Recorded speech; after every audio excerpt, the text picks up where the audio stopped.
Very soon, ray tracing technology will appear in World of Tanks. It will help render realistic vehicle shadows. It looks beautiful, but how does this technology work? And will players need a special graphics card with ray tracing support for these new shadows? Let's find out.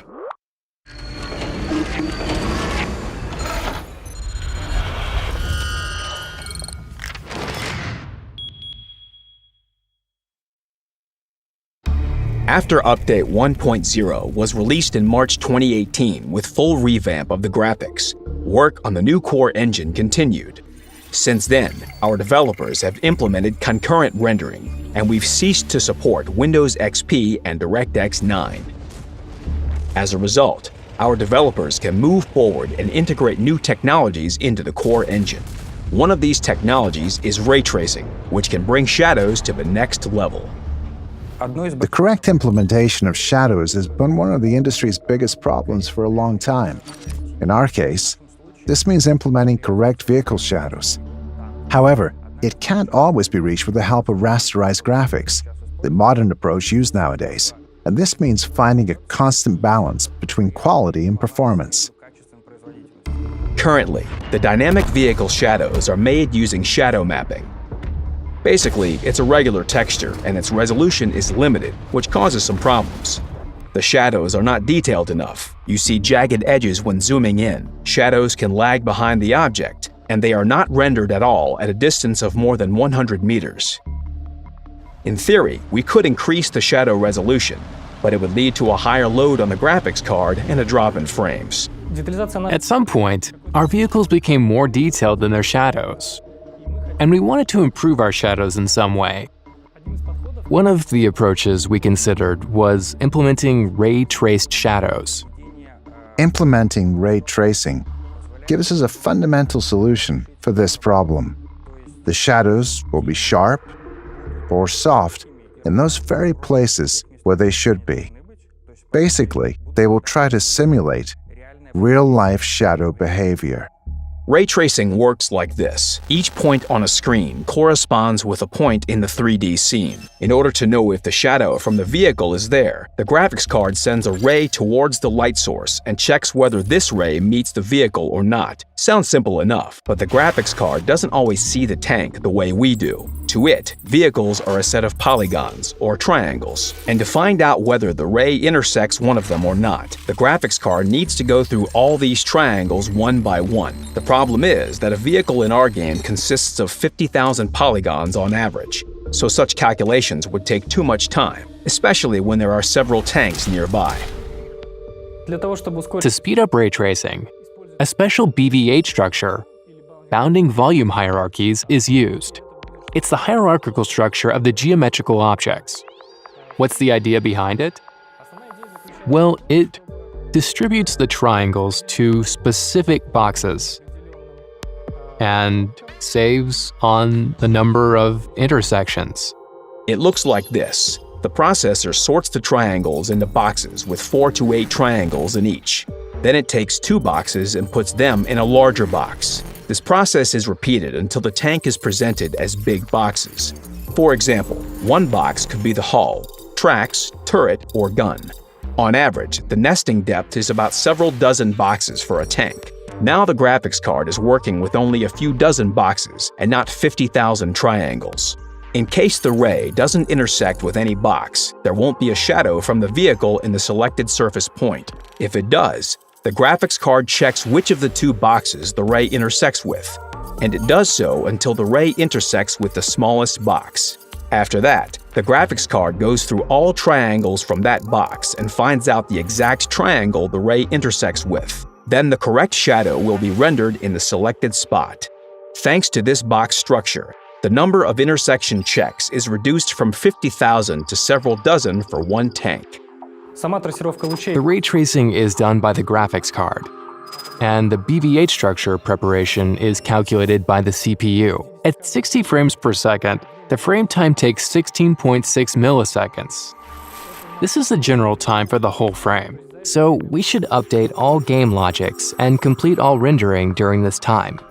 Our first implementation of building the BB-8 structure using the CPU took about 8 milliseconds. It was a half of the whole time frame budget. We couldn't release it with that level of performance. But our partners from Intel offered us their solution. It turned out that they had had a library called Intel Embry for a long time. It specializes in quick BVH building and has been mostly used in offline applications, the movie industry, computer-animated films, and so on. During our ongoing collaborations, we found out that wargaming engineering team planned to increase shadow quality using ray tracing, but they're facing some challenges with the performance, particularly with calculating required acceleration structures. So we immediately proposed to use one of our instruments, which include very high efficient instrument for that. And during our collaboration, after consulting with our advanced rendering team, the wargaming engineering team was able to implement this instrument into the game in less than a week. As we implemented the multi-core technology and solutions for concurrent rendering in Update 1.4, the Intel Embry technology suited us very well. We could make it concurrent as well. And BBH building now takes little time. It takes so little time that we could basically forget about it. Ray tracing worked as intended. Now building the BB-8 structure of 30 vehicles takes 1.5 milliseconds on average. Then this structure is sent to the graphics card, which helps it to trace rays 1,000 times faster. The next problem to be solved was creating soft shadows.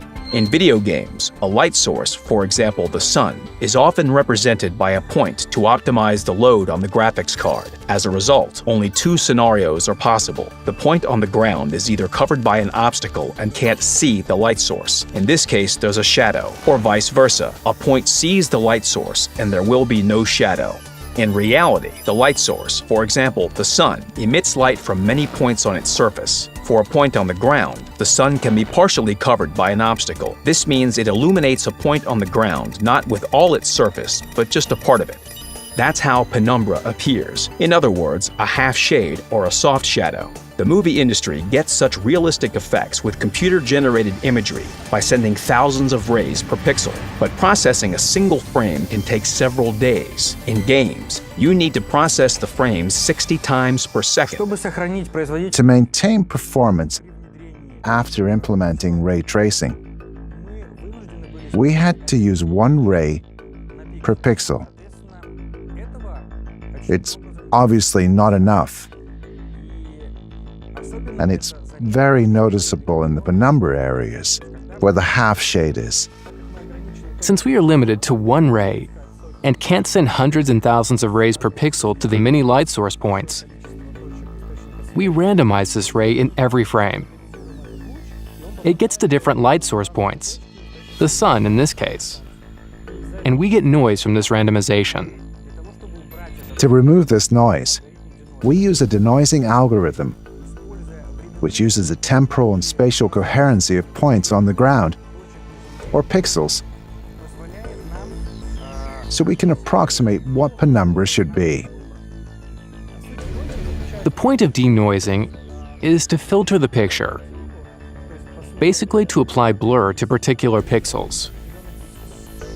The algorithm is quite complex because it's very smart in defining where we need to apply this blur and where we don't. We want the half shades to become soft and noiseless.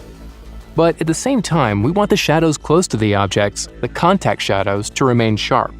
Using one ray per pixel and denoising let us significantly increase the number of FPS and render the picture with one ray with the same quality as if we would trace 8 or 16 rays per pixel.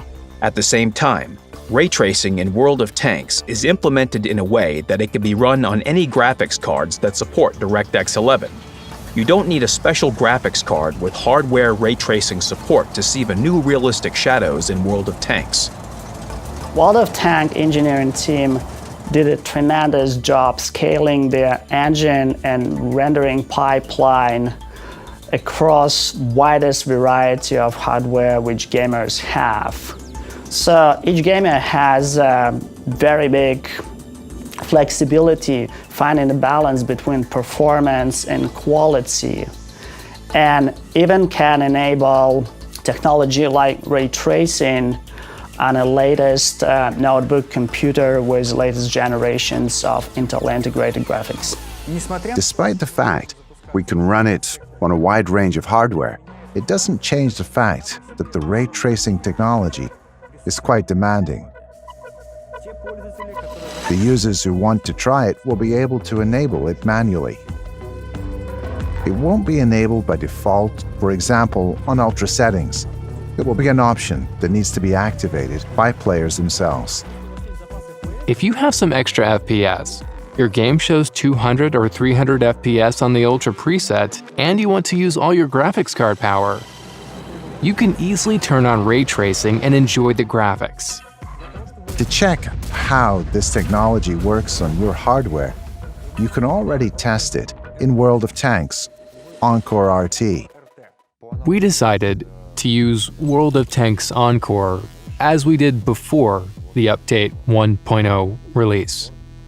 World of Tanks Encore will now let our players try ray tracing in-game. You can already download the World of Tanks Encore RT app, launch it, adjust the ray tracing quality, check if your computer can handle it, and see the visual difference. Concurrent rendering support was also added to the new iteration of World of Tanks Encore. You can see in a special window how many cores are used when rendering a frame. World of Tanks Encore solves two tasks for a player. It allows players to try out the future capabilities of the graphics engine and measure the performance with these technologies provided by World of Tanks Encore.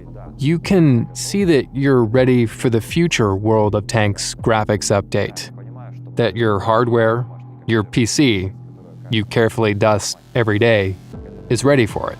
You can also download the previous version of World of Tanks Encore to compare how the performance and graphics in World of Tanks has changed. Now, with the help of ray tracing, in-game shadows don't suffer from the biggest problems that stem from shadow mapping. We have sharp shadows from small details and soft shadows in the penumbra area. Visually, we got close to displaying real-life shadows. The ray tracing technology has broad applicability, from the use of ray tracing for everything possible to hybrid versions. In our case, we use a hybrid approach, when a part of the picture you see on your screen is processed by the old raster method, and another part is generated with the help of the new advanced ray tracing method. Shadows are only the start of ray tracing. Much more can be done with the help of this new technology. Realistic reflections, ambient occlusion, global illumination, and the whole frame in general can be generated using it. But billions of rays for one frame need to be processed to do so.